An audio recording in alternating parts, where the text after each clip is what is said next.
In the name of the Father, the Son, and the Holy Spirit, Christ is in our midst. He is in our shadow.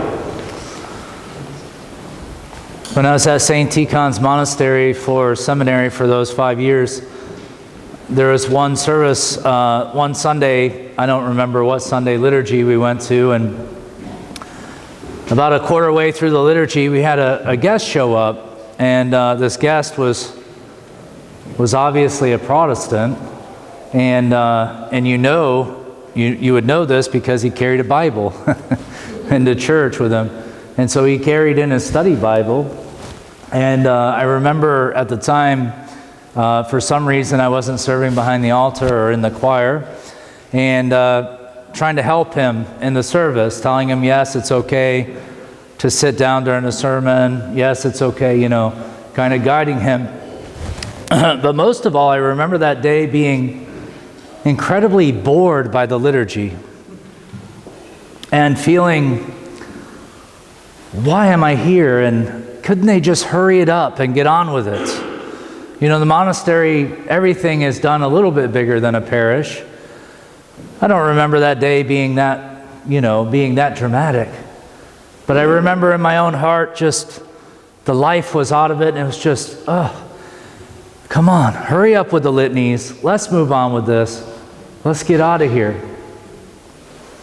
And I went out into, when we left and went to the parish hall after the liturgy was over, we ended up having a conversation with this man. And as he was talking, it hadn't occurred to me that he had a different experience. For him, the service was heaven on earth, and he had never heard or seen anything like it. It just profoundly ministered to him where he was. And so that very same service that I took for granted, he was there, and it was, for him, it was just absolutely life-changing. I also saw this in Louisville one time. Everybody here may know about the prayers of Pentecost when you're kneeling. And that year, Father Alexander had given a sermon and really encouraging everybody to stay and do these kneeling prayers after the liturgy. And they're very long and they're very lengthy, and you're kneeling. And as a priest, sometimes you're connected with what you're praying, and sometimes you just have to pray the prayers so people can hear them. Well, anyways, I've also had boring experiences of this, not in this particular instance, but other people have sometimes complained about them, like, they're just so long, and just kind of leave church early. And while we were doing these prayers, there happened to just be a man again down in the midst of the crowd, silently weeping and crying. He was a visitor who had come in, and he had never heard such things, he had never seen such things. And his heart was wide open. He received God by it. And as a result, even as a visitor, just to be quietly crying. And of course, he went on to tell us about this later. Sometimes we really miss things. We really don't see things. The two examples that I've given you are in churches. One personal where I missed it. But we're surrounded by all this beauty. And we have beautiful services, beautiful singing, and hopefully well done ritual, and smells and everything put together so that we can join into the worship in the kingdom of heaven. But sometimes our hearts just aren't there. We don't see it. But other people can see it.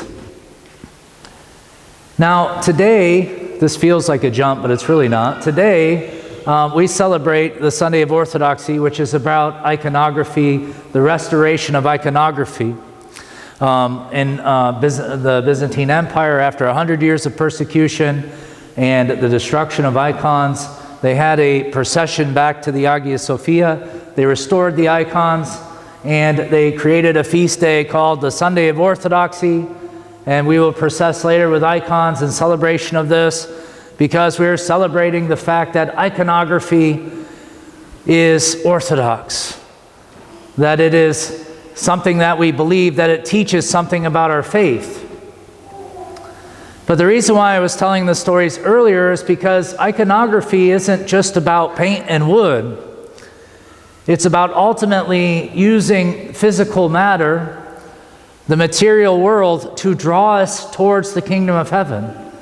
It's about using beauty and order in order to draw us to something deeper. Now, I told those stories earlier because the fact is we can miss it most of the time. We can actually miss being drawn deeper into anything because we are fish that are swimming in a swamp of secularism. And secularism strips away the sacred and separates it and leaves us in a very dualistic reality. Dualism is this idea that matter is totally separate from spirit. And we live in an age where many Christians, most Christians, are heavily dualistic. It's either spiritual or it's profane, sacred or profane.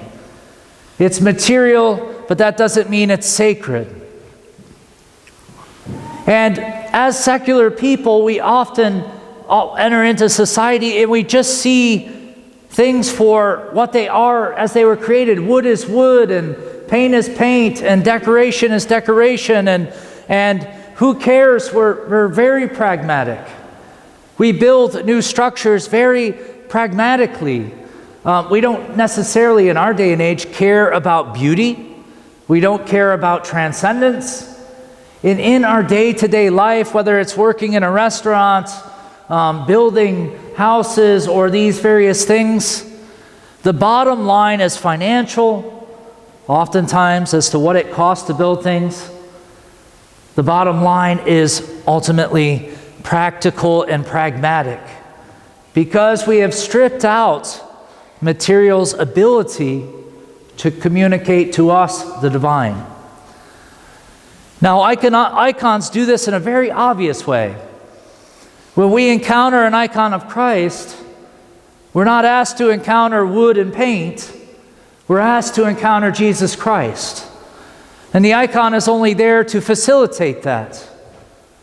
It's the same with Mary. Icons reveal relational theology. When you go to St. Pantaleon, you are not praying because that icon is going to heal you, or because the wood and paint bears something special. It's because you want St. Pantaleon, the person, to meet you, to heal you, to pray for you by the grace of Jesus Christ. Icons are meant to be, we've heard, windows to heaven, but somehow that doesn't click for me. They're meant to be relational. They're meant to be an encounter with the character that's depicted in the icon. And that character, of course, with Christ, the saints, the angels, is meant to be relational and to actually bring us some sort of grace. But that's not limited to iconography. This is actually our entire worldview. When you encounter a person, you're meant to encounter Christ in that person.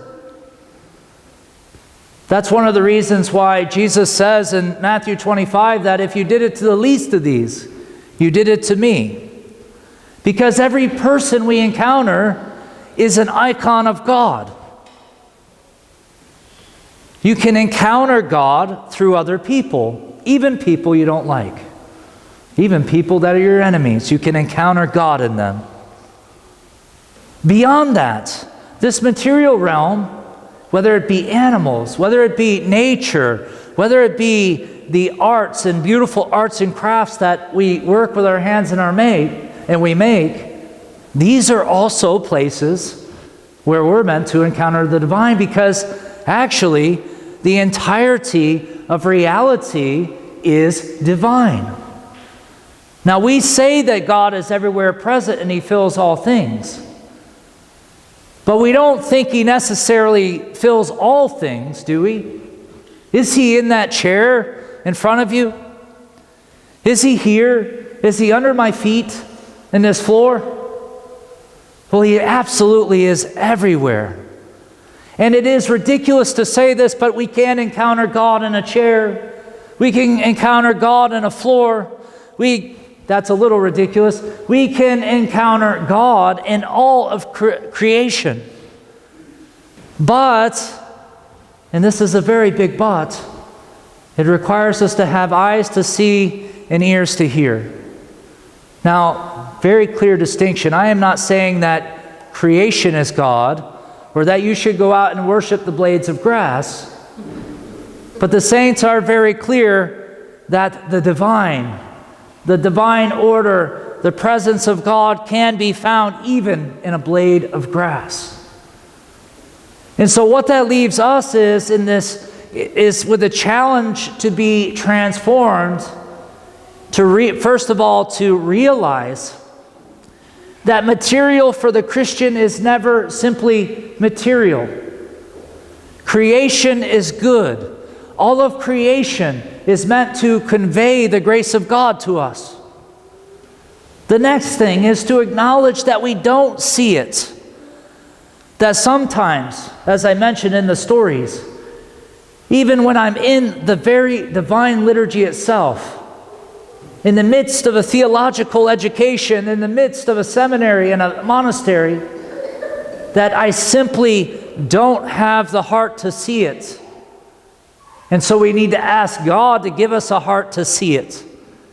Because we don't see it anymore, because it's all gone, because our culture has disappeared this idea of sacred things and the profane, and just melded everything into materialism. We have to pray that God would help us see it, that He would help us partake of it, that He'd help us experience the reality of it, whether it be encountering Christ in our neighbors or encountering Christ in nature, in work, in creation. So the icon that was restored in all those years ago, after all that persecution, it really is in many ways a symbol for our entire worldview.